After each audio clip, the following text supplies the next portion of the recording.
Israel Iran ಹೆಚ್ಚು ಕಡಿಮೆ ಯುದ್ಧದಲ್ಲಿ ತೊಡಗಿವೆ ಅಂತ ಹೇಳಬಹುದು. ಯುದ್ಧ ಅಂತ ಡಿಕ್ಲೇರ್ ಮಾಡಿಲ್ಲ ಅಷ್ಟೇ. ಯುದ್ಧ ಅಂತ ಇನ್ನು ದೊಡ್ಡ ಮಟ್ಟದಲ್ಲಿ ಡಿಕ್ಲೇರ್ ಮಾಡಿಲ್ಲ, ಆದರೆ ಅವರು ಆಲ್ರೆಡಿ ಯುದ್ಧ ಸದೃಶ ರೀತಿಯಲ್ಲಿ ಇಬ್ಬರು ಕೂಡ ಫೈಟ್ ಮಾಡ್ತಿರೋದು ನಿಜ. ಜನಸಾಮಾನ್ಯರಿಗೆ ಏನು ಸಂಕಷ್ಟ ಆಗುತ್ತೆ ಇದರಿಂದ? ಭಾರತಕ್ಕೆ ಇದರಿಂದ ಏನು? ಇಸ್ರೇಲ್ಗೆ ಇಲ್ಲಿ ವಾರ್ ಅನ್ನೋದು ಬೇಕಾ? ಇನ್ನೊಂದು ಕಡೆ ಇರಾನ್ಗೆ ಈಗ ವಾರ್ ಬೇಕಾಗಿದೆಯಾ? ಇಸ್ರೇಲ್ ಯುದ್ಧೋನ್ಮಾದಿಯಾಗಿ ಇಲ್ಲಿ ಮುಂದುವರಿತಾ ಇದೆಯಾ, ಅಥವಾ ಇರಾನ್ ಸಂಗ್ರಹ ಮಾಡಿರ್ತಕ್ಕಂತಹ 400 kg ಯುರೇನಿಯಂ, ಶುದ್ಧ ಯುರೇನಿಯಂ, ಇದು ಇರಾನ್ನ ಒಂದು ದೊಡ್ಡ ಸ್ಟ್ರೆಂತ್ ಮಾಡ್ಕೊಳ್ತಾ ಇದ್ದೀನಿ ಅಂತ ಅವರು ಭಾವಿಸಿದ್ರೆ ಇಸ್ರೇಲ್ಗೆ ಇದೇ ದೊಡ್ಡ ಆತಂಕನ. ಇಸ್ರೇಲ್ ನೋಡಿ, ಒಂದು 6 ದೇಶದೊಂದಿಗೆ, ಅಕ್ಕಪಕ್ಕದ 6 ದೇಶಗಳೊಂದಿಗೆ ಗಡಿಯನ್ನು ಹಂಚಿಕೊಳ್ಳುವಂಥ ಒಂದು ದೇಶ. ಆದರೆ ಸದಾಕಾಲ ಯುದ್ಧ ಸನ್ನದ್ಧ ಸ್ಥಿತಿಯಲ್ಲೇ ಇರಬೇಕಾಗಿರತಕ್ಕಂಥ ಅನಿವಾರ್ಯತೆ ಕೂಡ ಇಸ್ರೇಲ್ಗೆ ಇದೆ. ಹಾಗಂದ ಮಾತ್ರಕ್ಕೆ ಯಾರ ಮೇಲೆ ಅವ್ರ ಮೇಲೆ ಕಾಲು ಕೆರ್ಕೊಂಡು ಜಗಳಕ್ಕೆ ಹೋಗ್ತಾ ಬಂದರೆ ಇಸ್ರೇಲ್ನ ನೆಮ್ಮದಿ ಏನಾಗುತ್ತೆ ಅಂತ ಒಂದು ಪ್ರಶ್ನೆ ಇದೆ ಇಲ್ಲಿ. ಹಾಗಾದರೆ ಇರಾನ್ ಏನು ಮಾಡ್ತಾನೆ ಇಲ್ವಾ? ಇರಾನ್ ಏನೂ ಮಾಡ್ತಾ ಇಲ್ವಾ? ಇಲ್ಲಿ ಇರಾನ್ ಮಾಡ್ತಾ ಇದೆ. ಇಸ್ರೇಲ್ಗೆ ತನ್ನ ಅಕ್ಕಪಕ್ಕದ ತನ್ನೊಂದಿಗೆ ಗಡಿ ಹಂಚಿಕೊಳ್ಳುವ ದೇಶಗಳೊಂದಿಗಿನ ಮಿತ್ರ ದೇಶಗಳು ಕೂಡ ಯಾವುದೇ ಕಾರಣಕ್ಕೂ ಒಂದು ಅಣು ಅಸ್ತ್ರವನ್ನು ಇಟ್ಕೊಳ್ಳೋದು, ಅಣು ಅಸ್ತ್ರಕ್ಕೆ ಬೇಕಾಗಿರತಕ್ಕಂಥ ಯುರೇನಿಯಂ ಸಂಗ್ರಹ ಮಾಡ್ಕೊಳ್ಳೋದು ಇಷ್ಟ ಇಲ್ಲ. ಆ ಕಾರಣದಿಂದಾಗಿ ನೋಡಿ, ಇಲ್ಲಿ ನಾವು ನೇರವಾಗಿ ನೋಡಿದ್ರೆ ಇರಾನ್ ಇದೆಯಲ್ಲ, ಇರಾನ್ ಇಸ್ರೇಲ್ ಜೊತೆ ಗಡಿ ಹಂಚ್ಕೊಳ್ಳೋದೇ ಇಲ್ಲ. 1700 ಕಿಲೋಮೀಟರ್ ದೂರದಲ್ಲಿ ಇರಾನ್ ಒಂದು ಕಡೆ ಇದೆ. ಇಷ್ಟು ದೂರದಲ್ಲಿರ್ತಕ್ಕಂಥ ಇರಾನ್ ಮೇಲೆ ಇಸ್ರೇಲ್ ಕೆಲ ದೇಶಗಳನ್ನು ದಾಟ್ಕೊಂಡು ಹೋಗಿ ಅಟ್ಯಾಕ್ ಮಾಡಬೇಕು. ಹಾಗಾದರೆ ಇರಾನನ್ನು ಇಸ್ರೇಲ್ ವಶಪಡಿಸ್ಕೊಂಡ್ಬಿಡುತ್ತಾ? ಸಾಧ್ಯ ಇದೆಯಾ? ಅದು ಸಾಧ್ಯ ಇಲ್ಲ. ಅಲ್ಲಿರ್ತಕ್ಕಂಥ ಎಲ್ಲವನ್ನು ನಾಶ ಮಾಡಿ ಹಾಕ್ಬಿಡುತ್ತಾ? ಸಾಧ್ಯ ಇಲ್ಲ. ಅವರು ಕೂಡ ಸುಮ್ಮನೆ ಕೂತ್ಕೊಳ್ತಕ್ಕಂಥವರಲ್ಲ. ಬೆಂಜಮಿನ್ ನೆತನ್ಯಾಹು ಗಾಜಾ ಪಟ್ಟಿ ಆ ಒಂದು ಕದನದಲ್ಲಿ ಆ ಕಡೆಯಿಂದ ಟೆರರಿಸ್ಟ್ ಬಂದು ಅಟ್ಯಾಕ್ ಮಾಡಿದರು, ಹಮಾಸ್ನವ್ರು ಬಂದಿದ್ದರು ಅಂತ ಬಂದಾಗ ಅಟ್ಯಾಕ್ ಮಾಡಿದ್ದು ಓಕೆ, ಅಲ್ಲಿಗೆ ಸಾಕಿತ್ತೇನೋ. ಆದರೆ ಈ ಸ್ಟೆಪ್ ಇದೆಯಲ್ಲ, ಈ ಸ್ಟೆಪ್ ತುಂಬ ಕಾಸ್ಟ್ಲಿ ಆಗಬಲ್ಲದ? ಈ ಸ್ಟೆಪ್ ತುಂಬ ಕಾಸ್ಟ್ಲಿ ಆಗಿಬಿಡುತ್ತಾ ಬೆಂಜಮಿನ್ ನೆತನ್ಯಾಹುಗೆ ಅಥವಾ ಇಸ್ರೇಲ್ಗೆ? ಇಸ್ರೇಲ್ನಲ್ಲಿಯೇ ಒಂದು ಕಡೆ ಪ್ರತಿಭಟನೆ ಇದೆ. ಎಷ್ಟು ಯುದ್ಧಗಳು ತಡ್ಕೊಳ್ಳೋಕ್ಕೆ ಸಾಧ್ಯ? ವರ್ಷ, 6 ತಿಂಗಳು, 2 ವರ್ಷ, 3 ವರ್ಷ ಯುದ್ಧ ಒಂದು ದೇಶ ಮಾಡಿಬಿಡ್ತು ಅಂತ ಹೇಳಿದ್ರೆ 20 ವರ್ಷ, 30 ವರ್ಷ ಆ ದೇಶ ಹಿಂದಕ್ಕೆ ಹೋಗ್ಬಿಡುತ್ತೆ. ಈ ಇರಾನ್ ಮತ್ತು ಇಸ್ರೇಲ್ ನಡುವೆ ನಿಜಕ್ಕೂ ಈ ಒಂದು ಯುದ್ಧ ಡಿಕ್ಲೇರ್ ಆಗಿ ಪ್ರತಿದಿನವೂ ನಡೆಯೋಕ್ಕೆ ಸಾಧ್ಯ ಇದೆಯಾ? ಯುಕ್ರೇನ್ ರಷ್ಯಾ ನೋಡ್ತಾ ಇದ್ದೀವಿ. ಈಗ ನಮ್ಗೆ ಆಲ್ರೆಡಿ ಇಸ್ರೇಲ್ ಇರಾನ್ ಮೇಲೆ ಸ್ಟಾರ್ಟ್ ಆಗಿಬಿಟ್ಟಿದೆ. ಇದೀಗ ಕಚ್ಚಾ ತೈಲ ಬೆಲೆ, ನಾನು ನಿನ್ನನ್ನು ಹಾಳು ಮಾಡ್ತೀನಿ ಅಂದರೆ ನಾನು ನಿನ್ನನ್ನು ಹಾಳು ಮಾಡ್ತೀನಿ, ನೀನಾ ಅಂತ ಹೇಳಿ ನಿಂತಿರ್ತಕ್ಕಂಥ ಒಂದು ಯುದ್ಧ ಇದು. ಈಗ ಆಲ್ರೆಡಿ ಬ್ಯಾರಲ್ಗೆ $78 ತಲುಪಿಟ್ಟಿದೆ ಕಚ್ಚಾ ತೈಲ. ಹೀಗಾಗಿ ಎಲ್ಲ ಕಡೆಯಲ್ಲಿ ತೈಲ ಬೆಲೆ ಕೂಡ ಒಂದು ಕಡೆ ಜಾಸ್ತಿ ಆಗಬಹುದು. ಭಾರತ ನೇರವಾಗಿ ಆಮದು ಮಾಡಿಕೊಳ್ಳದೆ ಇದ್ದರೂ ಬೆಲೆ ಏರಿಕೆ ಆಗುತ್ತೆ ಅಂಥೇಳಿ ಇಂಡಿಯಾ ಮೇಲೆ ಇರ್ತಕ್ಕಂಥ ಎಫೆಕ್ಟು. ಇನ್ನು ಬೆಂಜಮಿನ್ ನೆತನ್ಯಾಹು ಮತ್ತು ಇರಾನ್ ಅಂತ ಬಂದಾಗ ಇಲ್ಲಿ ಇರ್ತಕ್ಕಂಥ ವಿಚಾರ ಇಷ್ಟೇ, ಇರಾನ್ ಎಲ್ಲೋ ಒಂದು ಕಡೆ ಯಾವಾಗಲೂ ಪ್ರಾಕ್ಸಿ ವಾರನ್ನು ಮಾಡ್ತಾ ಇರುತ್ತೆ. ಹೆಜ್ಬುಲ್ಲಾಗಳನ್ನು ಇಟ್ಕೊಂಡು ಇವರೊಂದು ಕಡೆ ವಾರ್ ಮಾಡ್ತಿರ್ತಾರೆ. ಪಾಕಿಸ್ತಾನ ಇಂಡಿಯಾದಲ್ಲಿ ಮಾಡುತ್ತಲ್ಲ ಆ ರೀತಿಯಲ್ಲಿ. ಇನ್ನೊಂದು ಕಡೆ ಹೌತಿ ಬಂಡುಕೋರನ್ನು ಬಳಸ್ಕೊಳ್ತಾರೆ ಅವರು ಅಂಥೇಳಿ. ಇದೀಗ ಈ ಒಂದು ವಿಚಾರಕ್ಕೆ ಸಂಬಂಧಪಟ್ಟಂತೆ ಮಾತಾಡಲಿಕ್ಕೆ ನಮ್ಮೊಂದಿಗೆ ವೆಂಕಟೇಶ್ ನಾಯಕ್ ಅವರಿದ್ದಾರೆ, ನಿವೃತ್ತ ಕರ್ನಲ್. ಸ್ವಾಗತ ವೆಂಕಟೇಶ್ ನಾಯಕ್ ಸರ್ ನಿಮಗೆ ಈ ಒಂದು ಡಿಬೇಟ್ಗೆ. ನಮಸ್ಕಾರ, ಸ್ವಾಗತ, ಗುಡ್ ಈವ್ನಿಂಗ್. ಇನ್ನೊಂದು ಕಡೆ ನಮ್ಮ ಜೊತೆಯಲ್ಲಿ ಪ್ರೇಮಶೇಖರ್ ಅವರಿದ್ದಾರೆ, ಅಂತಾರಾಷ್ಟ್ರೀಯ ವಿದ್ಯಮಾನಗಳ ವಿಶ್ಲೇಷಕರು, ಸಾಕಷ್ಟು ಅಂಕಣಗಳನ್ನು ಕೂಡ ಬರಿತಾ ಇರ್ತಾರೆ. ಅವರು ಸ್ವಾಗತ ಮಾಡ್ತಾ ಇದ್ದೀನಿ. ಸ್ವಾಗತ ಪ್ರೇಮಶೇಖರ ಸರ್ ನಿಮಗೆ ಈ ಒಂದು ಡಿಬೇಟ್ಗೆ. ನಮಸ್ತೆ ಸರ್, ಥ್ಯಾಂಕ್ ಯು. ಫೈನ್. ನಾನು ಮೊದಲಿಗೆ ನಾನು ವೆಂಕಟೇಶ್ ನಾಯಕ್ ಸರ್ನ ಕೇಳಿಬಿಡ್ತೀನಿ. ವೆಂಕಟೇಶ್ ನಾಯಕ್ ಸರ್, ಈಗ ಇರಾನ್ ಮತ್ತು ಇಸ್ರೇಲ್ ಸಂಘರ್ಷ ನೋಡಿದಾಗ ನೇರವಾಗಿ ಗಡಿ ಹಂಚಿಕೊಂಡಿಲ್ಲ. ಇಸ್ರೇಲ್ ತನ್ನ ಸುತ್ತಲ ಯಾವುದೇ ದೇಶಗಳು ಕೂಡ, ಅಥವಾ ಆ ದೇಶಗಳ ಫ್ರೆಂಡ್, ಗೆಳೆಯ, ಸ್ನೇಹಿತ, ಇವ್ರು ಯಾರು ಅಣು ಅಸ್ತ್ರವನ್ನು ಇಟ್ಕೊಳ್ಬಾರ್ದು ಅಂತ ಅದರದೊಂದು ಭಯ. ಇವರು ಅಣು ಅಸ್ತ್ರ ಇಟ್ಕೊಂಡ್ರು ಅಂದರೆ ಇಸ್ರೇಲ್ ಮೇಲೆ ಹಾಕ್ಬಿಡ್ತಾರೆ ಅಂಥೇಳಿ ಆ ಕಾರಣಕ್ಕೆ ನಡೀತಾ ಇರ್ತಕ್ಕಂಥ ಒಂದು ಸಂಘರ್ಷ ಇದು. ಸೊ ಹೀಗಿದ್ದಾಗ ನನ್ನ ಪ್ರಶ್ನೆ, ಈ ಒಂದು ವಿಚಾರದಲ್ಲಿ ಅತಿ ಮುಖ್ಯವಾಗಿ ಇಸ್ರೇಲ್ ಈಗ ಈ ಒಂದು ದಾಳಿಯನ್ನು ಕೈಗೊಂಡಿದೆಯಲ್ಲ, ಇದೇನೋ ಬೌಂಡ್ರಿನ ನಾವು ಫಿಕ್ಸ್ ಮಾಡಿಕೊಂಡು ಅಲ್ಲೋಗಿ ನಾನು ದಾಳಿ ಮಾಡಿಬಿಡ್ತೀನಿ, ಆ ಭೂಮಿ ನಾನು ತೊಗೊಂಡ್ಬಿಡ್ತೀನಿ, ಇಡೀ ಇರಾನ್ ವಶಪಡಿಸ್ಕೊಂಡ್ಬಿಡ್ತೀನಿ, ಆ ರೀತಿ ಮಾಡೋಕ್ಕಾಗಲ್ಲ. ಇಂಥ ಸಂಘರ್ಷಗಳು ಎಷ್ಟು ನಡೆಯಬಲ್ಲದು ಅಂತ ನನ್ನ ಪಾಯಿಂಟ್ ಸರ್ ಇಲ್ಲಿ. ಬೇಸಿಕಲಿ ಈಗ ಇಸ್ರೇಲು ಮತ್ತು ಇರಾನದು ಡಿಸ್ಟೆನ್ಸ್ ನೋಡಿದರೆ 1600 ಕಿಲೋಮೀಟರ್ಸ್ ಇದೆ ಏರಿಯಲ್ ಸ್ಪೇಸ್. ಸೊ ಇವ್ರದ್ದು ಏನಂತಂದರೆ, ಈಗ ಇಸ್ರೇಲ್ ಅಸ್ತಿತ್ವ ಬಂದಾಗಳಿಂದ ಹಿಡಿದು ಈ ಪ್ರಾಬ್ಲಮ್ಮು 1979ದಿಂದ ಓಕೆ, ಆ ಪೀರಿಯಡ್ ಆಮೇಲೆ ಹೇಳ್ತೇನೆ ನಾನು. ಸುತ್ತ ಏನಪ್ಪ ಅಂದರೆ ಇಸ್ರೇಲಿಗೆ ಏನಂತಂದರೆ ಅರಬ್ ದೇಶದ ಎಲ್ಲ ಎನಿಮೀಸ್. ಓಕೆ. ಬಟ್ ಅವರು ತಮ್ಮ ಇಂಟೆಲಿಜೆನ್ಸ್ ಪವರು, ಮೊಶಾದ್ ಪವರು, ಮತ್ತೇನಪ್ಪ ಅಂದರೆ ಟೆಕ್ನಾಲಜಿ, ಮತ್ತೇನಂತಂದರೆ ಅವ್ರದ್ದು ಬ್ರೈನ್ ಪವರು, ಬಿಸ್ನೆಸ್ಸು, ಹಣ, ಇದರಿಂದ ಏನಪ್ಪ ಅಂತಂದರೆ ಇಡೀ ವರ್ಲ್ಡ್ದಲ್ಲಿ ಜ್ಯೂಸ್ ಆಗಲಿ ಇಸ್ರೇಲ್ಗಾಗಲಿ ಏನಪ್ಪ ಅಂದ್ರೆ ಒಂದು ಶಕ್ತಿ ಇದೆ. ಓಕೆ. ಈಗ ಕೇವಲ 2 ಕೋಟಿ ಇರ್ತಕ್ಕಂಥ ಜ್ಯೂಸು ಅಲ್ಲಿ ಆ್ಯಕ್ಚುಲಿ ಇಸ್ರೇಲ್ದಲ್ಲಿ ಇರೋದು only 62 lakhs, rest of them are outside. Okay. Even ಅಮೇರಿಕದ ಕೂಡ ದಬ್ ಭಾಳ ಇದೆ ಜ್ಯೂಸ್ದು. ಓಕೆ. ಸೊ ಅದೊಂದು ಜ್ಯೂವಿಶ್ ಲಾಬಿ ಇದೆ ಅವ್ರದ್ದು. ಏನಪ್ಪ ಅಂದ್ರೆ ಅಮೇರಿಕನ್ದು ಡಿಸಿಷನ್ ಮೇಕಿಂಗ್ದಲ್ಲಿನೂ ಸಾಕಷ್ಟು ಅವ್ರದ್ದು ಇದಿರ್ತದೆ. Okay. So that is one part of Israel.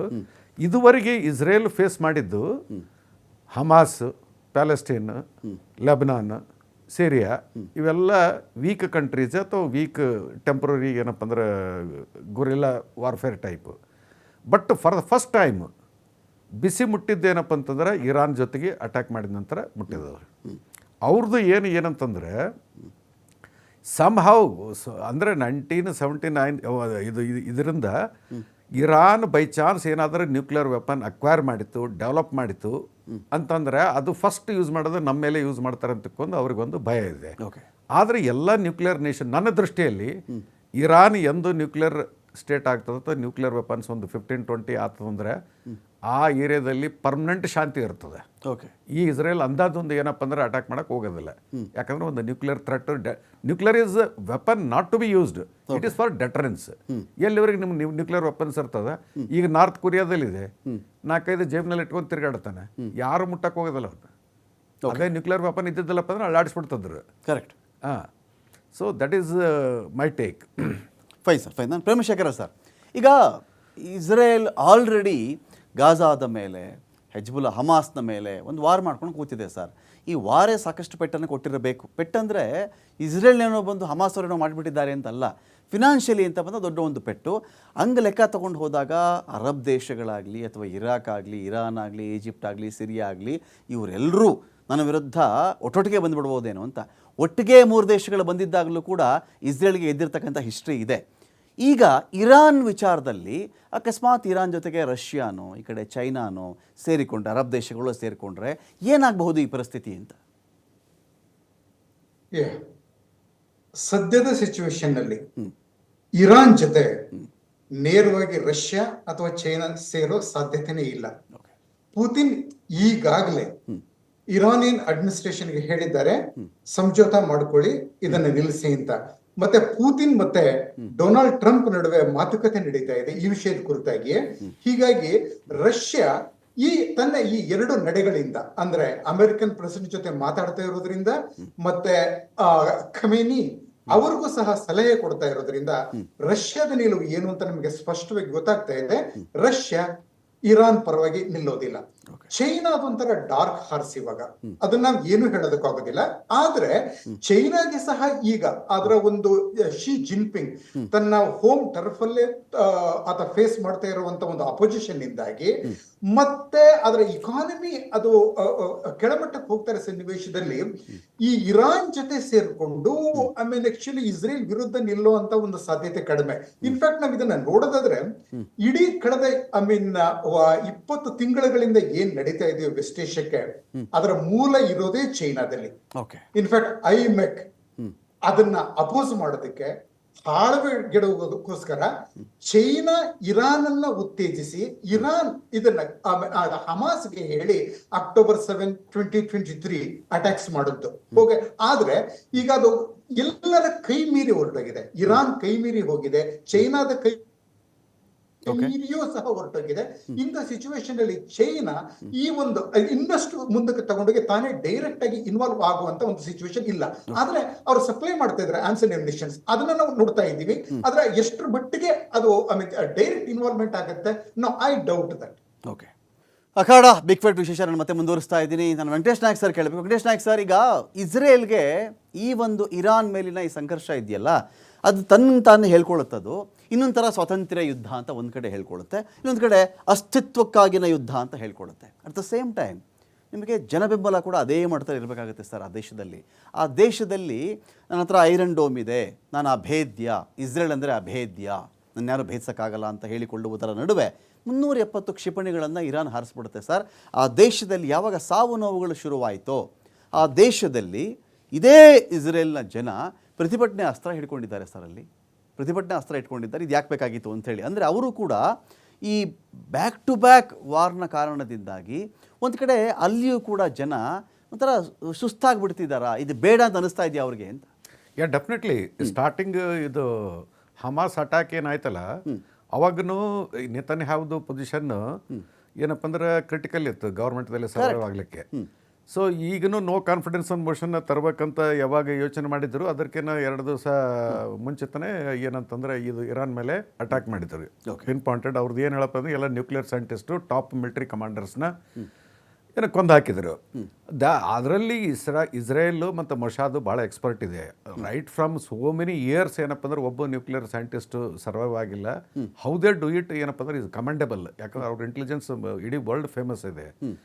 But ಈಗ ಜನರು ಏನಂತಂದ್ರೆ ಈಗ ಇದೇ ಇಸ್ರೇಲ್ ಪಾಪ್ಯುಲೇಷನ್ನು ಬೇರೆ ಪ್ಯಾಲೆಸ್ಟೈನ್ ಆಗಲಿ ಲೆಬನಾನ್ ಆಗಲಿ ಅಥವಾ ಇನ್ನೊಂದು ಇದರಲ್ಲಿ ಆಕಾರ ಮಚ್ಚಿದಾಗ ಏನಂತಂದ್ರೆ ವಿಲ್ ಡೂ ಲೈಕ್ ದಿಸ್ ಅಂತ ಇವತ್ತು ಅವ್ರು ಏನಪ್ಪ ಅಂದ್ರೆ ಟೆಲ್ ಅವೀವ್ ಮತ್ತು ಅವೆಲ್ಲ ಇಷ್ಟು ಡಿಸ್ಟ್ರಾಕ್ಷನ್ ಆಗ್ಯದಲ್ಲ ಈಗ ಅಳತಿದ್ದಾರೆ ಈಗ.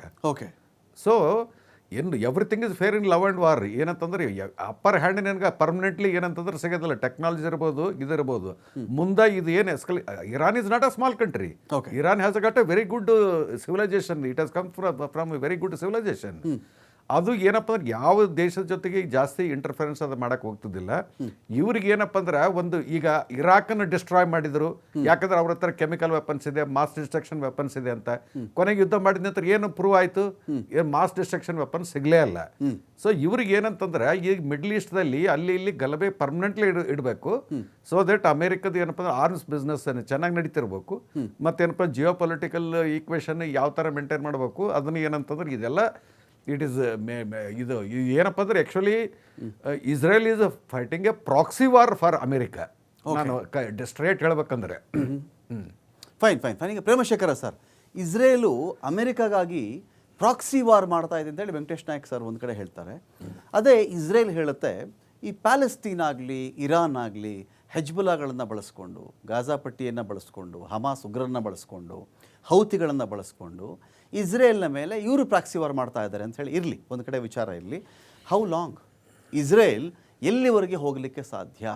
1700 ಕಿಲೋಮೀಟ್ರಲ್ಲಿ ಪ್ರಿಸಿಷನ್ ಅಟ್ಯಾಕನ್ನು ಮಾಡ್ತಿರೋದು ಇಸ್ರೇಲ್. ಇರಾನ್ನಲ್ಲಿ ಅನೇಕ ಅಣುವಿಜ್ಞಾನಿಗಳು ಸತ್ತು ಹೋಗಿದ್ದಾರೆ. ಇಟ್ಕೊಂಡಿರ್ತಕ್ಕಂಥ ಶುದ್ಧ 400 kg ಯುರೇನಿಯಂನಿಂದ ಒಂದು ವೇಳೆ ಇರಾನ್ ಅಣುಬಾಂಬ್ ತಯಾರು ಮಾಡ್ತೀನಿ ಅಂತ ಹೊರಟ್ರೆ 9 ಪವರ್ಫುಲ್ ಅಣುಬಾಂಬ್ಗಳು ತಯಾರಾಗ್ತವೆ ಅಂತ ಮಾಹಿತಿ ಇದೆ. ಸೊ ಅಣುಬಾಂಬ್ ತಯಾರು ಮಾಡ್ತಿರೋದು ಇಸ್ರೇಲ್ಗೆ ಈ ಮಟ್ಟದ ಆತಂಕವನ್ನು ತಂದಿದೆಯಾ? ಸರಿ, ಅಣುಬಾಂಬ್ ತಯಾರು ಮಾಡ್ತಿರ್ತಕ್ಕಂಥ ಎಲ್ಲ ದೇಶಗಳ ಮೇಲೂ ಕೂಡ ಇಸ್ರೇಲ್ಗೆ ಇಷ್ಟೇ ತಾಕತ್ತಿನೊಂದಿಗೆ ದಾಳಿ ಮಾಡೋಕ್ಕೆ ಸಾಧ್ಯನಾ? ಇದೊಂದು ಭಾಗ. ಬರೀ ಇರಾನ್ ಮತ್ತು ಇಸ್ರೇಲ್ ಇಷ್ಟೇ ವಾರ ಆದರೆ ಬೇರೆ ಕಥೆ. ಅಕಸ್ಮಾತ್ ಇರಾನಿನೊಂದಿಗೆ ಬೇರೆ ಅರಬ್ ದೇಶಗಳು ಕೈ ಜೋಡಿಸಿಬಿಟ್ಟರೆ, ಸುತ್ತಮುತ್ತಲ ದೇಶಗಳು ಕೈ ಜೋಡಿಸಿಬಿಟ್ಟರೆ ಇಸ್ರೇಲ್ ಇಷ್ಟೇ ತಾಕತ್ತಿನೊಂದಿಗೆ ಹೋರಾಡಕ್ಕೆ ಸಾಧ್ಯವಾಗುತ್ತಾ ಅಂತ? ನಿಮ್ಮ ಈ ಒಟ್ಟು ಪ್ರಶ್ನೆಯಲ್ಲಿ 3 ಪ್ರಶ್ನೆಗಳು ಬರ್ತವೆ. ಮೊದಲು ನಾವು ತಗೊಳ್ಳೋಣ, ಇಸ್ರೇಲ್ ಅಮೆರಿಕದ ಪ್ರಾಕ್ಸಿನಾ ಅಂತ. ಇದಕ್ಕೆ ನನ್ನ ಉತ್ತರ 50% ಹೌದು ಅಂತ. ಯಾಕೆ ಅಂತ ಹೇಳಿದ್ರೆ ನೋಡಿ, ಶುಕ್ರವಾರ ಬೆಳಗ್ಗೆ ಆ ದಾಳಿ ಆದ ನಂತರ ವೈಟ್ ಹೌಸ್ ಇಂದ ಏನು ಸ್ಟೇಟ್ಮೆಂಟ್ ಬಂತು ಪ್ರೆಸಿಡೆಂಟ್ ಡೊನಾಲ್ಡ್ ಟ್ರಂಪ್ ಅವರಿಂದ, ನಾನು ಇರಾನ್ಗೆ ಹೇಳಿದ್ದೆ ಅಂದ್ರೆ 60 ದಿನಗಳ ಗಡುವು ಕೊಟ್ಟಿದ್ದೆ, ನೀವೆಲ್ಲ ಈ ನ್ಯೂಕ್ಲಿಯರ್ ಈ ಪ್ರೋಗ್ರಾಮ್ ಇದೆಯಲ್ಲ ಇದನ್ನ ಬಂದ್ ಮಾಡ್ತೀವಿ ಅಂತ ನೀವು ಒಪ್ಪಂದ ಮಾಡ್ಕೊಳ್ಳಿ. 60 ದಿನಗಳ ಗಡುವು, ಆ ಗಡುವನ್ನ ದಾಟಿದ್ರೆ ನೀವು ಅಲ್ಲಿವರೆಗೂ ಒಪ್ಪಂದ ಮಾಡ್ಕೊಳ್ಳಿಲ್ಲ ಅಂತ ಹೇಳಿದ್ರೆ ನಾವು ನಿಮ್ ಮೇಲೆ ಅಟ್ಯಾಕ್ ಮಾಡ್ತೀವಿ ಅಂತ. ಸೊ ಟ್ರಂಪ್ ಅದನ್ನ ನೆನಪಿಸ್ಕೊಂಡು ಹೇಳಿದ್ರು. ಇವತ್ತು ಶುಕ್ರವಾರ, ಇದು 61ನೇ ದಿನ. ನಾವು ಹೇಳೋದು ಮಾತನ್ನ ನೀವು ಕೇಳಲಿಲ್ಲ. 61ನೇ ದಿನ ನಿಮ್ಮ ಮೇಲೆ ದಾಳಿ ಆಗ್ತಾ ಇದೆ ಅಂತ ಹೇಳಿದ್ರೆ, ಹೀಗೆ 61ನೇ ದಾಳಿ ಮಾಡ್ತೀನಿ ಅಂತ ಹೇಳಿದ್ದು ಅಮೆರಿಕ, ಆ ದಾಳಿಯನ್ನ ಇಸ್ರೇಲ್ ಮಾಡ್ತಾ ಇದೆ ಈಗ. ಅದರರ್ಥ ಇದು ಅಮೆರಿಕಾದ ಯುದ್ಧವನ್ನ ಇಸ್ರೇಲ್ ನಡೆಸ್ತಾ ಇದೆ. ಖಂಡಿತ ನಾವು ಒಪ್ಕೋಬಹುದು. ಆದ್ರೆ ಇಸ್ರೇಲ್ ಅಮೆರಿಕದ ಪಪೆಟ್ ಆಗಿದೆಯಾ? ನೋ. ಅಲ್ಲಿ ನಿಮ್ಮ ಪ್ರಶ್ನೆ ಉತ್ತರದ 50% ಹೇಳ್ತೇನೆ. ಇನ್ಫ್ಯಾಕ್ಟ್ ಇರಾನ್ ಯಾವ ಕಾರಣಕ್ಕೂ ಇಸ್ರೇಲ್ ಜೊತೆ ವೈರ ಕಟ್ಟಿಕೊಳ್ಳೋ ಅಗತ್ಯನೇ ಇರಲಿಲ್ಲ.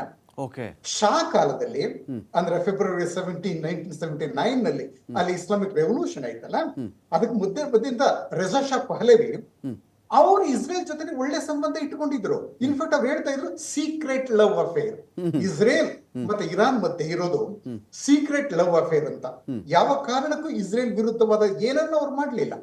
ಅನಂತರ ಬಂದ ಈ ಒಂದು ಅಯತುಲ್ಲಾ ಖೊಮೇನಿ ಆತ ರಚಿಸಿದ ಸರ್ಕಾರ, ಅನಂತರ ಈಗ ಅಲಿ ಖಮೇನಿ ಇರೋದು.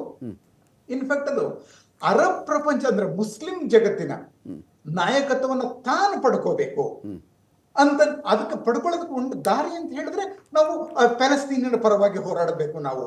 ಇಂಥ ಒಂದು ತಪ್ಪು ತಿಳುವಳಿಕೆಯಿಂದ ಇನ್ಫ್ಯಾಕ್ಟ್ ಒಂದೊಂದಾಗಿ ಜೋರ್ಡಾನ್, ಲೆಬನಾನ್, ಕುವೈತ್, ಇವನ್ ಸೌದಿ ಅರೇಬಿಯಾ, ಎಲ್ಲ ಅರಬ್ ದೇಶಗಳು ಒಂದೊಂದಾಗಿ ಪ್ಯಾಲೆಸ್ತೈನಿಯರ್ನ ಅಬಂಡನ್ ಮಾಡೋದು. ಅದು ಸುನ್ನಿ ಅರಬ್ ಪ್ಯಾಲೆಸ್ತೈನ್ನ ಶಿಯಾ ಪರ್ಷಿಯನ್ ಇರಾನ್ ಸಪೋರ್ಟ್ ಮಾಡೋದಕ್ಕೆ ಹೋಯ್ತಲ್ಲ, ಏನೋ ಆಸೆ ಇಟ್ಕೊಂಡು ಅಲ್ಲಿ ತೆಹರಾನ್ದು ಕ್ಯಾಲ್ಕುಲೇಷನ್ ಬಹಳ ತಪ್ಪಾಗಿತ್ತು. ಅದಕ್ಕೋಸ್ಕರ ಏನ್ ಮಾಡಿದ್ರು, ನಾವು ನ್ಯೂಕ್ಲಿಯರ್ ವೆಪನ್ ಮಾಡಿದ್ರೆ ಉಪಯೋಗಿಸಿದೆ ಇಸ್ರೇಲ್ ಮೇಲೆ ಅಂತ ಒಂದಕ್ಕಿಂತ ಹೆಚ್ಚು ಸಲ ಹೇಳಿದ್ದಾರೆ. 20 years back Iranian president nuclear physicist Mohammad Ahmadinejad ಅವರು ಹೇಳಿದ್ದಾರೆ. ಅನಂತರವ ಮಾತುಗಳು ಬಂದಿದೆ. ಹೀಗಾಗಿ ಇರಾನ್ ಕೈಗೆ ಅಣ್ವಸ್ತ್ರ ಬಂದ್ರೆ ತನಗೆ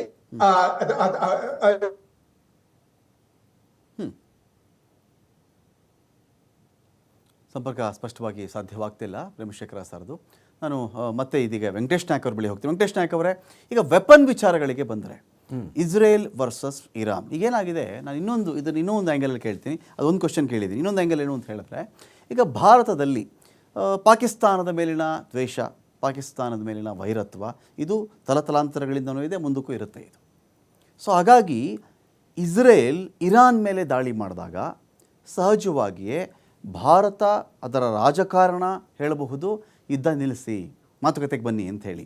ಕೆಲವು ಇಸಮ್ಗಳ ವಿಚಾರದಲ್ಲಿ ಹೋದಾಗ ಈ ಪಾಕಿಸ್ತಾನಕ್ಕೆ ಯಾರಾದರೂ ಹೊಡೆದರೆ ಆಗುವಂಥ ಆನಂದ ಹೇಗಿರುತ್ತೋ, ಇರಾನ್ ಮೇಲೆ ಇನ್ಯಾರಾದರೂ ಮುಗಿಬಿದ್ದಾಗ ಸಿಗುವಂಥ ಆನಂದ ಕೂಡ ಸಮವಾಗಿರುತ್ತೆ.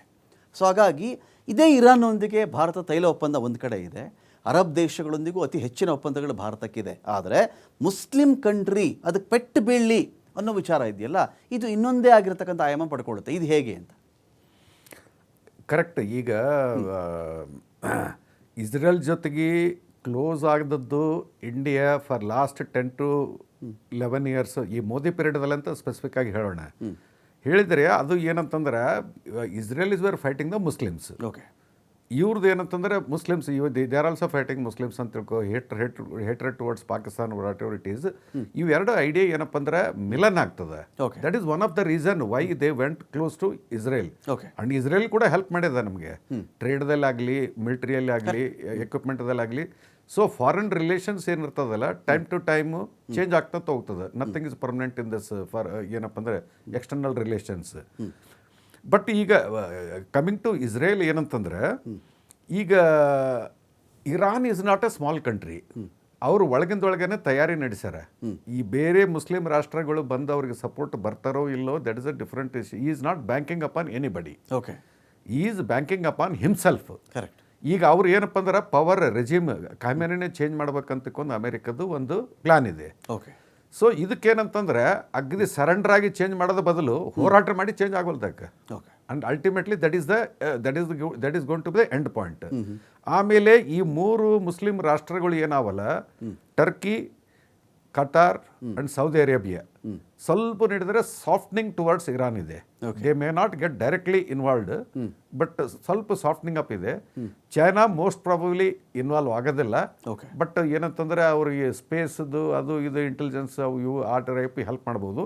ಬಟ್ ಆಸ್ ಅ ಚೈನಾ ಇನ್ನು ಮುಂದೆ ಸೂಪರ್ ಪವರ್ ಆಗಬೇಕಂತ ಏನಾದರೂ ಆಸೆಗಳಿದ್ದು, ಆಕಾಂಕ್ಷೆಗಳಿದ್ದರೆ, ಈ has to show some presence in directly or indirectly. Okay. ನಾನು ಮತ್ತಷ್ಟು ಮಾತಾಡ್ತೀನಿ ಒಂದು ಬ್ರೇಕ್ ಆದಮೇಲೆ. ಅಖಾಡ ಬಿಗ್ ಫೈಟ್ ವಿಶೇಷ ಮತ್ತೆ ಮುಂದುವರಿಸ್ತಾ ಇದ್ದೀನಿ. ಇದೀಗ ಬಲಾಬಲದ ವಿಚಾರ ಮಾತಾಡುವಂಥ ಒಂದು ಸಮಯ ಇದು. ಇರಾನ್ ಮತ್ತು ಇಸ್ರೇಲ್ ನಡುವೆ ಯಾರು ಸ್ಟ್ರಾಂಗ್ ಆಗಿದ್ದಾರೆ, ಯಾರು ಶಸ್ತ್ರಾಸ್ತ್ರಗಳ ವಿಚಾರದಲ್ಲಿ ಸ್ವಲ್ಪ ಕಮ್ಮಿ ಕಾಣಿಸ್ತಾ ಅಥವಾ ವೀಕ್ ಕಾಣಿಸ್ತಾರೆ ಅಂತ ನೋಡಿದಾಗ ನೋಡಿ ಶಸ್ತ್ರಾಸ್ತ್ರಗಳ ವಿವರಗಳು ಕೂಡ ಇಲ್ಲಿ ಬರ್ತಾ ಹೋಗ್ತವೆ. ಇಲ್ಲಿ ಇರಾನ್ ಯುದ್ಧಶಕ್ತಿ ಏನಿದೆ, ಇಸ್ರೇಲ್ನ ಯುದ್ಧಶಕ್ತಿ ಏನಿದೆ ಅಂಥೇಳಿ ಅದರ ಪ್ರಯೋಗ ಇದೆಯಲ್ಲ ಅದು ಬಹಳ ಇಂಪಾರ್ಟೆಂಟು. ಇದರ ಪ್ರಯೋಗವನ್ನು ಎಷ್ಟು ಮಟ್ಟಿಗೆ ಇವರು ಮಾಡಬಲ್ಲರು, ಯಾವ ಥರ ಪ್ರಯೋಗ ಮಾಡ್ತಾರೆ.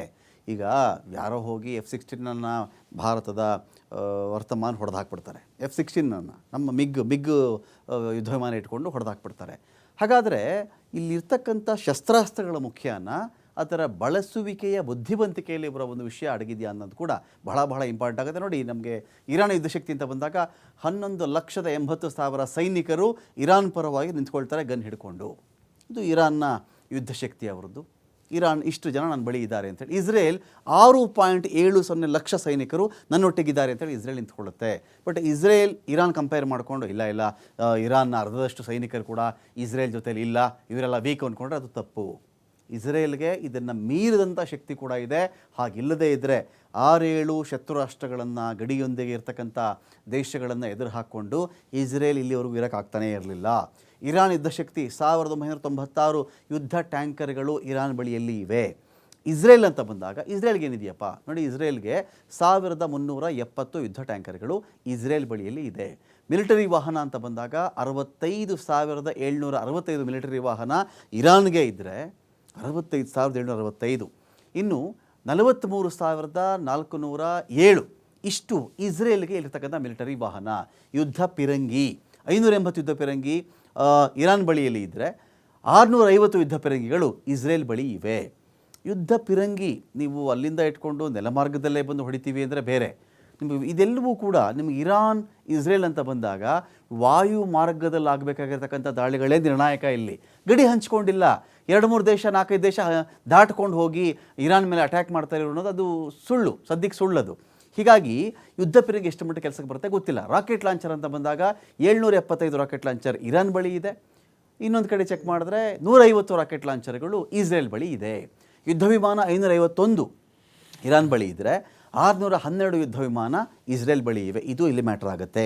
ಕಾರಣ ಈ ಯುದ್ಧಗಳಾದರೆ ಈಗೆಲ್ಲ ಮಿಸೈಲಲ್ಲಿ ಡ್ರೋನಲ್ಲಿ ಮಾಡ್ತಾ ಇದ್ದಾರೆ, ಯುದ್ಧ ವಿಮಾನದ ಬಳಕೆ ಇಲ್ಲ ಅಂತ ಅಂದ್ಕೊಂಡ್ರು ಕೂಡ ಯುದ್ಧ ವಿಮಾನಗಳಲ್ಲೇ ಒಂದು ವೇಳೆ ವಾರ ಆಗಬೇಕು, ಡಿಸೈಡಿಂಗ್ ಫ್ಯಾಕ್ಟರ್ ಅದೇ ಆಗಿಬಿಟ್ಟಾಗ ಇವ್ರ ಬಳಿ ಯುದ್ಧ ವಿಮಾನ ಜಾಸ್ತಿ ಇದೆ ಅಂತ. ಸೊ ಹಾಗಾಗಿ ಈ ಒಂದು ವಿಚಾರದಲ್ಲಿ ಶಸ್ತ್ರಾಸ್ತ್ರ ಅಂತ ಬಂದಾಗ ಇಸ್ರೇಲ್ ಬಳಿ F-35 ಫೈಟರ್ ಜೆಟ್ಗಳಿವೆ, ಐರನ್ ಡೋಮ್ ಇದೆ ಅವ್ರ ಬಳಿಯಲ್ಲಿ. F-35 ಫೈಟರ್ ಜೆಟ್ ಮತ್ತು ಐರನ್ ಡೋಮ್ ಅಂದರೆ ಯಾರು ಎಷ್ಟೇ ಕ್ಷಿಪಣಿಗಳು ಹಾರಿಸಲಿ, ಡ್ರೋನ್ ಹಾರಿಸಲಿ, ಅಲ್ಲಿರ್ತಕ್ಕಂಥ ಒಂದು ವ್ಯವಸ್ಥೆ, ಆ ಉಕ್ಕಿನ ಕೋಟೆ ಅಂತ ಒಂದು ವ್ಯವಸ್ಥೆ ಇದೆಯಲ್ಲ, ಅದವೆಲ್ಲವನ್ನು ಕೂಡ ಸುಟ್ಟು ಬೂದಿ ಮಾಡಿಬಿಡುತ್ತೆ ಅಂತ ಐರನ್ ಡೋಮ್. ಆದರೆ 370 ಕ್ಷಿಪಣಿಗಳನ್ನು ನಿರಂತರವಾಗಿ ಇರಾನ್ ಇಸ್ರೇಲ್ ಮೇಲೆ ಹಾರಿಸಿದಾಗ ಎಷ್ಟೋ ಕ್ಷಿಪಣಿ ದಾಳಿಗಳು ಇಸ್ರೇಲ್ ಮೇಲೆ ಆಯಿತು. ಆಗ ಐರನ್ ಡೋಮ್ ಕಥೆ ಏನಾಯಿತು ದೊಡ್ಡ ಪ್ರಶ್ನೆ ಬಂತು. ಇಸ್ರೇಲ್ ಯಾವಾಗಲೂ ಹೇಳ್ಕೊಡೋದು ನನ್ನ ಬಳಿ ಐರನ್ ಡೋಮ್ ಇದೆ, ಯಾರೇನು ಮಾಡೋಕ್ಕಾಗಲ್ಲ ಅಂಥೇಳಿ. ಇದ್ರ ಬಗ್ಗೆ ನಾನು ಕೇಳಬೇಕು ಪ್ರೇಮಶೇಖರ ಸರ್ ಇದ್ರೆ ಕೇಳ್ತೀನಿ ಅವ್ರನ್ನ. ಪ್ರೇಮಶೇಖರ ಸರ್, ಈಗ ಈ ಒಂದು ವೆಪನ್ ಅಂತ ಬಂದಾಗ ಐರನ್ ಡೋಮ್ ಅಂತ ಮಾತಾಡ್ತಾ ಇದ್ದಾರಲ್ಲ, ಈ ಐರನ್ ಡೋಮ್ ಇಸ್ರೇಲ್ನ ಪ್ರತಿಷ್ಠೆ ಕೂಡ ಹೌದು, ಅದು ರಕ್ಷಾ ಕವಚ ಕೂಡ ಹೌದು, ಕೋಟೆ ಕೂಡ ಹೌದು. ಇದೆಲ್ಲದರ ಹೊರತಾಗಿಯೂ ಇರಾನ್ ಹಾರಿಸಿದಂಥ ಮಿಸೈಲ್ಗಳು ಇಸ್ರೇಲ್ ಮೇಲೆ ಬಿದ್ದು ಇಸ್ರೇಲಲ್ಲೂ ಒಂದು 20 ಜನ ಸತ್ತು ಹೋದರು ಅಂತ ಬಂದಾಗ ಐರನ್ ಡೋಮ್ನ ಅದರ ಒಂದು ರಕ್ಷಣಾ ಕವಚ ಅಂತ ಏನು ಹಿರಿಮೆಯಿಂದ ಹೇಳ್ಕೊಳ್ತಾರಲ್ಲ, ಇಲ್ಲೂ ಮುಕ್ಕಾಯ್ತಾ ಅದು ಅಂತ. In fact iron dome the fame ನಾವು ಇದುವರೆಗೂ ಕೇಳಿದ್ದದ್ದು ಅದು ಹಮಾಸ್, ಹೆಜ್ಬೋಲಾ ಮತ್ತೆ ಹೂತಿ ಅವರ ವಿರುದ್ಧವಾಗಿ ಅದು ಸಮರ್ಥವಾಗಿ ತನ್ನ ಕೆಲಸ ಮಾಡಿತ್ತು, ಇಸ್ರೇಲ್ ನ ರಕ್ಷಿಸಿತ್ತು ಅಂತ. ಆದ್ರೆ ಇರಾನ್ ಇದೆಯಲ್ಲ, ಅದು ಆಕ್ಚುಲಿ ಈ ಹಮಾಸ್, ಹೂತಿ ಅಥವಾ ಹಿಜ್ಬುಲ್ಲಾ ರೀತಿ ಅಲ್ಲ. ಅವು ಮೂರರ ಹಿಂದೆ ಅದಿದ್ರೂ ಸಹ ಇನ್ಫ್ಯಾಕ್ಟ್ ಇರಾನ್ ನ ಸಾಮರ್ಥ್ಯ ಇದೆಯಲ್ಲ, ಅದರದ ಮಿಸೈಲ್ಸ್ ಅಂಡ್ ಡ್ರೋನ್ಸ್ ಅವು ಬಹಳ ಆಕ್ಚುಲಿ ಪರಿಣಾಮಕಾರಿಯಾದಂತವು. ಹೀಗಾಗಿ ಇರಾನ್ ವಿರುದ್ಧವಾಗಿ ಈ ಐರನ್ ಡೋಮ್ ಪೂರ್ಣವಾಗಿ ಅದು ತನ್ನ ಒಂದು ಇದನ್ನ ಆ ಕೆಲಸವನ್ನು ಅದು ಮಾಡಿಲ್ಲ ಅನ್ನೋದನ್ನ ನಾವು ನೋಡೇ ಇದ್ದೀವಿ. ಎಷ್ಟು ಅಂತ ಗೊತ್ತಾಗ್ತಾ ಇಲ್ಲ, 21ರಿಂದ 28 ಜನ ಮರಣ ಹೊಂದಿದ್ದಾರೆ. ಅಷ್ಟೇ ಅಲ್ಲ, ಜೆರೂಸಲೇಂನಲ್ಲಿರುವಂತ ಅಮೆರಿಕನ್ ಎಂಬೆಸಿಯ ಬಿಲ್ಡಿಂಗ್ಗೂ ಸಹ ಹಾನಿಯಾಗಿದೆ. ಹೀಗಾಗಿ ಇನ್ಫ್ಯಾಕ್ಟ್ ಐರನ್ ಡೋಮ್ ಇರಾನ್ ವಿರುದ್ಧ ಸಮರ್ಥವಾಗಿ ಕೆಲಸ ಮಾಡಿಲ್ಲ ಅಂತ ನಮಗೆ ಅದು ಗೊತ್ತಾಗ್ತಾ ಇದೆ. ಆಕ್ಚುಲಿ ಅಂದ್ರೆ ಇರಾನ್ ಪೂರ್ಣವಾಗಿ ದಾಳಿ ನಡೆಸಿದ್ರೆ, ಇನ್ಫ್ಯಾಕ್ಟ್ ಬೇರೆ ಇನ್ನೂ ಅಂತ ಬ್ಯಾಲಿಸ್ಟಿಕ್ ಮಿಸೈಲ್ ಗಳನ್ನ, ಈವನ್ ಅಣ್ವಸ್ತ್ರ ಆದ್ರೆ ಅಥವಾ ಕ್ರೂಡ್ ನ್ಯೂಕ್ಲಿಯರ್ ವೆಪನ್ ದಾಳಿ ನಡೆಸಿದ್ರೆ ಅದು ಇಸ್ರೇಲ್ ಮೇಲೆ ಅದು ಖಂಡಿತದ ಪರಿಣಾಮ ಬೇರೆ ಬೀರ್ತದೆ. ಐರನ್ ಡೋಮ್ ನಡೆಯೋಕ್ಕಾಗಲ್ಲ. ಹೀಗಾಗಿ ಅವರು ಐರನ್ ಬೀಮ್ ಬಗ್ಗೆ ವಿಚಾರ ಮಾಡ್ತಾ ಇದ್ರು ಒಂದು ವರ್ಷದ ಹಿಂದೆನೆ. ಇಲ್ಲಿವರೆಗೂ ಯಶಸ್ವಿ ಆಗಿಲ್ಲ ಅನ್ಸುತ್ತೆ. ಸೊ ಅಂದ್ರೆ ಇಸ್ರೇಲ್ ಐರನ್ ಡೋಮ್ ಬದಲು ಅದರ ಜೊತೆನಲ್ಲಿ ಐರನ್ ಬೀಮ್ ಇದೆಯಲ್ಲ, ಅದನ್ನೇ ಇನ್ನು ವೇಗವಾಗಿ ಡೆವಲಪ್ ಮಾಡ್ಕೊಳ್ಳೋದಕ್ಕೆ ಹೋಗ್ಲೇಬೇಕಾಗಿದೆ. I think that's what they are going to do. Fine. ಇದೀಗ ವೆಂಕಟೇಶ್ ನಾಯಕ್ ಅವರೇ, ಈಗ ನಾವು ಶಸ್ತ್ರಾಸ್ತ್ರಗಳ ಬಲಾಬಲ, ಸೈನಿಕರ ಬಲಾಬಲ, ಅವರಲ್ಲಿ ಅರ್ಧದಷ್ಟು ಸೈನಿಕರು ಇಸ್ರೇಲ್ ಬಳಿ ಇಲ್ಲ. ಇದರ ಆಧಾರದ ಮೇಲೆ ಇಸ್ರೇಲ್ನ ಬಲವನ್ನು ದೌರ್ಬಲ್ಯವನ್ನು ಅಳೆಯೋಕ್ಕಾಗುತ್ತಾ? ಇದನ್ನು ಮೀರಿದಂಥ ಶಕ್ತಿ ಇಸ್ರೇಲ್ಗೆ ಇದೆಯಾ ಅಂತ? ಈಗ ಆರ್ಮಿ ಸೈನಿಕರ ಸ್ಟ್ರೆಂತ್ ಅದು ಯಾವಾಗ ಕೆಲಸಕ್ಕೆ ಬರ್ತದಂದ್ರೆ when there is a land war. Correct. ಅವರು ಇಲ್ಲಿಗೆ ಬರೋದಿಲ್ಲ, ಇವರು ಅಲ್ಲಿಗೆ ಹೋಗೋದಿಲ್ಲ.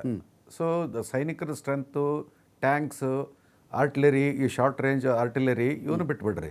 ವಾಟ್ ಈಸ್ ಕ್ರುಷಲ್ ಏನಂತಂದರೆ ಏರ್ಕ್ರಾಫ್ಟ್ಸ್, ಮಿಸೈಲ್ಸ್, ಆಮೇಲೆ ಡ್ರೋನ್ಸ್.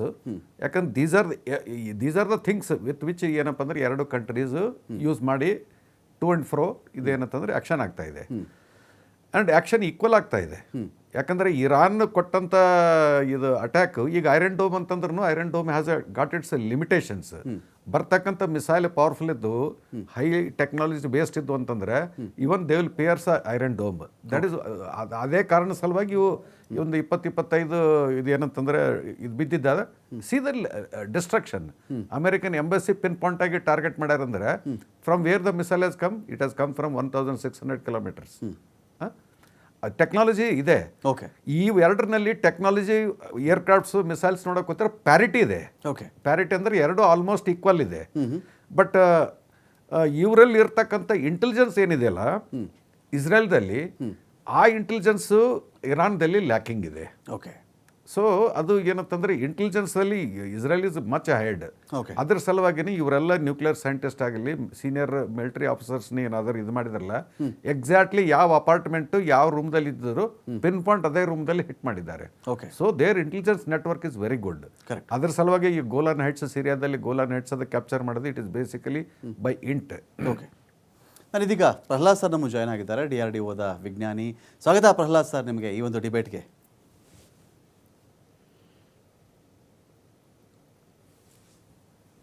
ಪ್ರಹ್ಲಾದ್ ಸರ್ ಕೇಳಿಸ್ತಾ ಇದೆಯಾ? ಕೇಳಿಸ್ತಾ ಇದೆ. ಓಕೆ. ನಿಮ್ಮ ಕ್ವಶನ್ ಅರ್ಥವಾಗಿ ಕೇಳಿಸ್ತಿಲ್ಲ, ನಿಮ್ಮ ವಾಯ್ಸ್ ಕೇಳ್ತಾ ಇದೆ. Fine sir. ನನ್ನ ಕ್ವಶನ್ ಈಗ ಏನಂದರೆ, ಈಗ ನಾವು ವೆಪನ್ಗಳ ವಿಚಾರ ಅಂತ ಬಂದಾಗ, ವೆಪನ್ ವಿಚಾರ ಮಾತ್ರ ಅಂತ ಬಂದಾಗ ಇಸ್ರೇಲ್ ಸ್ಟ್ರಾಂಗ್ ಅನ್ಸುತ್ತಾ ನಿಮಗೆ, ಇರಾನ್ ಸ್ಟ್ರಾಂಗ್ ಅನ್ಸುತ್ತಾ ಅಂತ?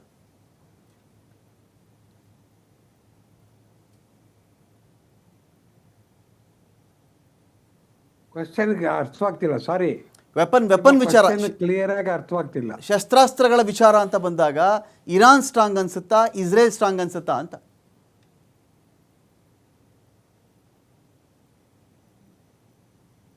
ಪ್ಲೀಸ್ ಸ್ವಲ್ಪ ನಿಧಾನವಾಗಿ ಹೇಳಿ, ಅರ್ಥವಾಗುತ್ತೆ. ಸರ್ ಮತ್ತೆ ಮಾತಾಡ್ಸ್ತೀನಿ ನಾನು ನಿಮ್ಮನ್ನು ಮತ್ತೆ ಮಾತಾಡಿಸ್ತೀನಿ. ಪ್ರೇಮಶೇಖರ ಸರ್, ಈಗ ಇಲ್ಲಿ ಒಂದು ಕಡೆ ಇರಾನ್ ಜೊತೆಗೆ, ಇರಾನ್ಗೆ ಅಕ್ಕಿ ಕೊಟ್ಬಿಟ್ಟು ಭಾರತ ತೈಲವನ್ನು ಆಮದು ಮಾಡಿಕೊಳ್ಬೇಕು ಅಂತ ಪ್ಲಾನ್ ಮಾಡ್ತಾ ಇತ್ತು. ಇರಾನ್ನೊಂದಿಗೆ ಭಾರತದ ಸಂಬಂಧ ಸೌಹಾರ್ದಯುತವಾಗಿದೆ. ನಮ್ಮ ತೈಲ ಸಂಗ್ರಹದ ವಿಚಾರಕ್ಕೆ ಬಂದಾಗ ದೊಡ್ಡ ಪಾಲು ಇರಾನ್ದೇ ಇದೆ ಅಂತ ನಾವು ಒಂದು ಕಡೆ ಮಾತಾಡ್ತೀವಿ. ಇಸ್ರೇಲ್ ಅಂತ ಬಂದಾಗ ಮೆಡಿಕಲ್ ಉಪಕರಣಗಳು, ಕೆಲವು ಶಸ್ತ್ರಾಸ್ತ್ರಗಳನ್ನು ನಾವು ಇಸ್ರೇಲಿಂದ ಆಮದು ಮಾಡ್ಕೊಳ್ತೀವಿ ಅಂತ ಇದೆ. ಬಟ್ ಇನ್ ಇಂಡಿಯಾ, ಒಂದು ಮುಸ್ಲಿಂ ರಾಷ್ಟ್ರಗಳು ಅಂತ ಬಂದಾಗ ಅಥವಾ ಇಸ್ರೇಲ್ ಅಂತ ಬಂದಾಗ ಭಾವನಾತ್ಮಕವಾಗಿ ಅನೇಕರ ಬೆಂಬಲ ಇಸ್ರೇಲ್ ಜೊತೆಗೆ ಇರುತ್ತೆ. ಬಟ್ ನಮಗೆ ಆದಾಯ, ದುಡ್ಡು, ಬೇರೆ ಬೇರೆ ಇತರ ಒಪ್ಪಂದಗಳು ಅಂತ ಬಂದಾಗ ಅರಬ್ ರಾಷ್ಟ್ರಗಳೊಂದಿಗೂ ಭಾರತ ಚೆನ್ನಾಗಿದೆ. ಇವತ್ತಿಂದ ಅಲ್ಲ, ಕಾಲಾನಂತರದಿಂದನೂ ಬಹಳ ಚೆನ್ನಾಗಿದೆ ನಮ್ಮದು. ಅದೇ ರೀತಿ ಇರಾನ್ ಜೊತೆಗೂ ಚೆನ್ನಾಗಿದೆ. ಸೊ ಯಾರನ್ನು ಸಪೋರ್ಟ್ ಮಾಡಬೇಕು ನಾವು? ಯಾರು ಹಾಳಾದರೆ ನಾವು ಖುಷಿ ಪಡಬೇಕು ಅಂತ? ನಾವು ಖುಷಿ ಪಡೋ ವಿಷಯ ತಗೊಳ್ಳೋಣ ಆಮೇಲೆ. ಓಕೆ. ನಾವು ಆಕ್ಚುಲಿ ಈಗ ನಾವು ಯಾರನ್ನ ಸಪೋರ್ಟ್ ಮಾಡಬೇಕು ಅನ್ನೋದಾದ್ರೆ, ಆ ಯುದ್ಧ ಆಗ್ತಾ ಇದೆಯಲ್ಲ, ಅದು ಇನ್ಫ್ಯಾಕ್ಟ್ ಭಾರತದ ದೃಷ್ಟಿಯಿಂದ ನೋಡೋದಾದ್ರೆ ಆ ಯುದ್ಧ ಬೇಡವಾಗಿದೆ.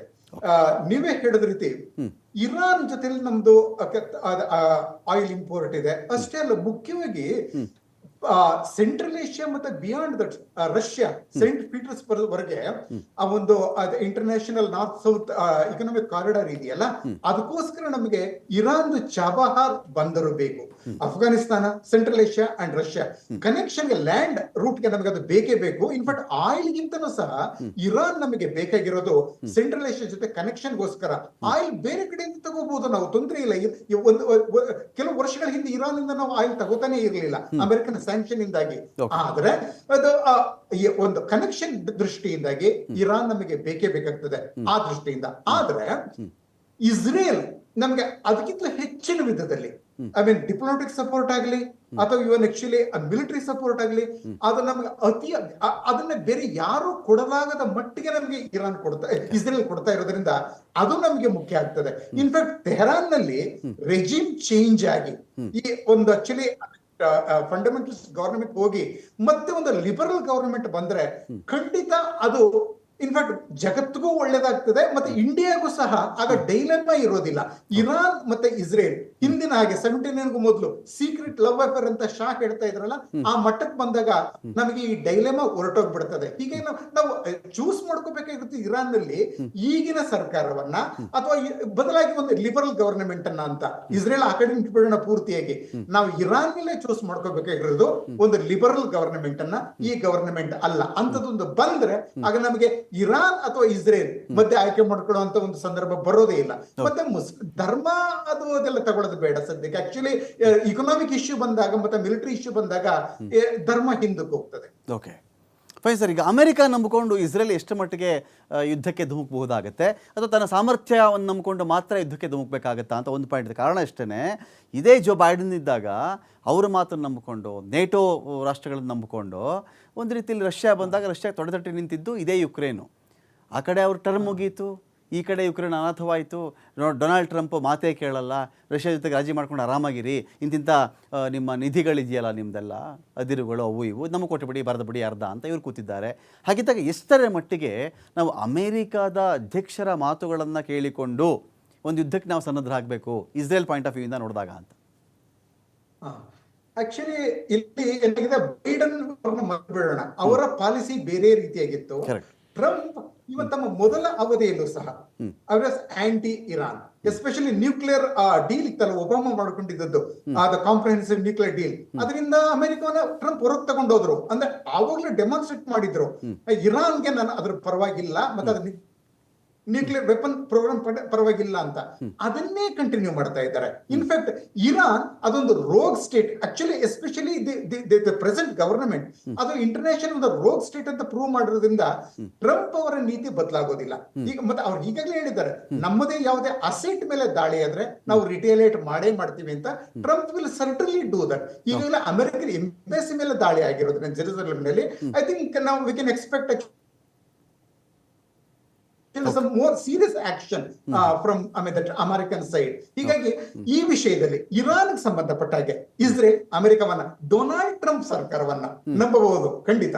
ಬೈಡನ್ ಇದ್ದಿದ್ರೆ ಆಗ್ತಾ ಇರಲಿಲ್ಲ. ಓಕೆ, ಒಂದು 50%ಗೆ ಅಮೆರಿಕದ ಪ್ರಾಕ್ಸಿಯಾಗಿ ಇಸ್ರೇಲ್ ಕೆಲಸ ಮಾಡ್ತಾ ಇರಬಹುದು ಇರಾನ್ಗೆ ವಿರುದ್ಧವಾಗಿ, ಇನ್ನೊಂದು 50% ನಂಬಕ್ಕಾಗಲ್ಲ ಅಂತ ಹೇಳಿ ಇವೆರಡು ಬಿಟ್ಟರು ಕೂಡ ಇಸ್ರೇಲ್ ತನ್ನ ಅಸ್ತಿತ್ವಕ್ಕಾಗಾದರೂ ಕೂಡ ಒಂದು ದಾಳಿಯನ್ನು ಮಾಡಲೇಬೇಕು, ತನ್ನ ಇರುವಿಕೆಯನ್ನು ಸ್ಥಾಪಿಸಿಕೊಳ್ಳಲೇಬೇಕಾಗುತ್ತದು. ಇದರ ಮಧ್ಯದಲ್ಲಿ ಅಮೆರಿಕಾಗೆ ಮುಖಭಂಗ ಆಗಿರತಕ್ಕಂಥ ಘಟನೆ ಒಂದು ನಡೆದಿದೆ. ಇಸ್ರೇಲ್ಗೆ ಅಮೆರಿಕ ಕೊಟ್ಟಿದ್ದಂಥ ಮಿಸೈಲ್ ಧ್ವಂಸವಾಗಿದೆ. ಇಲ್ಲಿ ವಿಶ್ವದ ಪವರ್ಫುಲ್ ಫೈಟರ್ ಜೆಟ್ F-35 ಇಲ್ಲಿ ಧ್ವಂಸವಾಗಿದೆ. ಪವರ್ಫುಲ್ ಫೈಟರ್ ಜೆಟ್ ಅಂತ ಕರೀತಾರೆ. ಪಾಕಿಸ್ತಾನದ ಬಳಿಯಲ್ಲಿ ಅಮೆರಿಕದ F-16 ಇದೆ, ಇಸ್ರೇಲ್ ಬಳಿಯಲ್ಲಿ ಅಮೆರಿಕದ F-35 ಇದೆ. ಇಂಥ F-35ಅನ್ನೇ ಇರಾನ್ ಹೊಡೆದುರುಳಿಸಿದೆ ಅಂತ. ಫೈಟರ್ ಜೆಟ್ F-35 ಇದನ್ನು ನಾಶ ಮಾಡಿರೋದು ಇರಾನ್. F-35 ಡೇಂಜರ್ ಅಟ್ಯಾಕರ್ ಅಂತ ಹೇಳಿದ್ದಿದ್ದು ದೊಡ್ಡಣ್ಣ, ತುಂಬ ಅಪಾಯಕಾರಿ ದಾಳಿಕೋರ ಇವನು ಅಂಥೇಳಿ F-35ಗೆ ಬಿರುದು ಕೊಟ್ಟಿದ್ದು ಅಮೆರಿಕ. ಶಕ್ತಿಶಾಲಿ ಕ್ಷಿಪಣಿ ಅಂತೇಳಿ ಹೇಳಿ ಇಸ್ರೇಲ್ಗೆ ಅಮೆರಿಕ ಮಾರಾಟ ಮಾಡಿತ್ತು. ಸುಳ್ಳು ಹೇಳಿ ಶಸ್ತ್ರಾಸ್ತ್ರ ವ್ಯಾಪಾರವನ್ನು ಮಾಡಿತ್ತು ಅಮೆರಿಕ. ಅದು ಶಕ್ತಿಶಾಲಿಯಾಗಿದ್ದರೆ ಯಾಕೆ ನಾಶ ಆಗ್ತಾ ಇತ್ತು ಅದು ಅಂತ ಹೇಳಿ. ಏನಪ್ಪ ಈ ಫೈಟರ್ ಜೆಟ್ ವಿಶೇಷತೆ?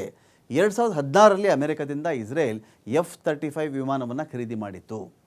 50 F-35 ಫೈಟರ್ ಜೆಟ್ ಯಾವ ರೀತಿಯಲ್ಲಿ ಭಾರತ ರಫೇಲನ್ನು ಖರೀದಿ ಮಾಡಿ ಇಟ್ಕೊಂಡಿದೆಯೋ ಅದೇ ರೀತಿಯಲ್ಲಿ ಇಸ್ರೇಲ್ ಅಮೆರಿಕಾಯಿಂದ F-35 ಫೈಟರ್ ಜೆಟ್ಟನ್ನು ಖರೀದಿ ಮಾಡಿತ್ತು. ಇಸ್ರೇಲ್ ಇದಕ್ಕೆ F-35 ಅದಿರ್ ಪರಾಕ್ರಮಿ ಅಂತೇಳಿ ಹೆಸರನ್ನು ಇಟ್ಟಿತ್ತು. ಆದರೆ ಈ ಅದಿರನ್ನೇ ಅದುರಿಸಿ ಬಿಸಾಕಿದೆ ಇರಾನ್. ಇದ್ರ ಬಗ್ಗೆ ಪ್ರಹ್ಲಾದ್ ಸರ್ನ ಕೇಳಬೇಕು. ಪ್ರಹ್ಲಾದ್ ಸರ್, ಈ ಒಂದು F-35 ವಿಚಾರ ಆಗಲಿ, ಶಸ್ತ್ರಾಸ್ತ್ರ ಬರದಲ್ಲಿ ಇಸ್ರೇಲ್ನ ಸಾಮರ್ಥ್ಯವನ್ನಾಗಲಿ, ಅಥವಾ ಇರಾನ್ ಇವತ್ತಿನ ಸ್ಥಿತಿಗತಿಯಲ್ಲಾಗಲಿ ಹೇಗೆ ನಾವು ಅಳೆಯಬಹುದು ಅಂತ?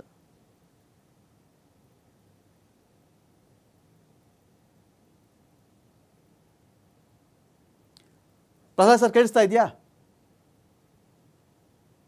ಇದು ನಾನು ವೆಂಕಟೇಶ್ ಕೇಳಿಸ್ತಾ ಇತ್ತು, ಕಡಿಮೆ ಆಗೋಗಿದೆ ವಾಯ್ಸು. ಈ ಕೇಳಿಸ್ತಾ ಇದೆಯಾ ಸರ್? ಹೇಳಿ. F-35 ಬಗ್ಗೆ ಹೇಳ್ತಾ ಇದ್ರಿ, ಆ. ಆಮೇಲೆ ಸಡನ್ಲಿ ವಾಯ್ಸ್ ನಿಂತೋಯ್ತು.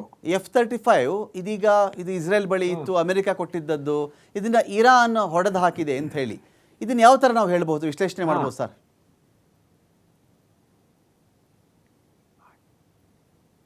ಇರಾನು F-35ನ ಹೊಡೆದಾಕಿದಾರಾ ಹಾಂ ಅಂತ ಅವ್ರು ಹೇಳಿದ್ದಾರೆ.